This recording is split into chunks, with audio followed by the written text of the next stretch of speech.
या न्यूज बुलेटिनचे सहप्रायोजक आहेत गोकुळ. कोल्हापूर शहरात रस्ता सुरक्षा अभियानांतर्गत वाहतूक पोलिसांनी नियमभंग करणाऱ्यांवर कडक कारवाई केली आहे.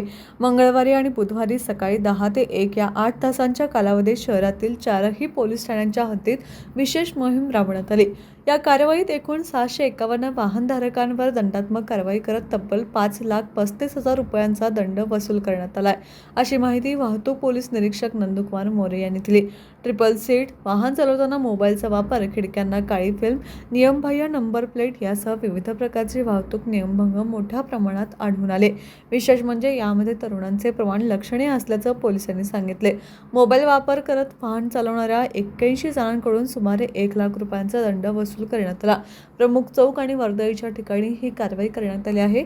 ही मोहीम शहर उपअधीक्षक प्रिया पाटील यांच्या नेतृत्वाखाली 4ही पोलीस ठाण्यांच्या अंमलदारांच्या सहभागाने यशस्वीपणे पार पडली.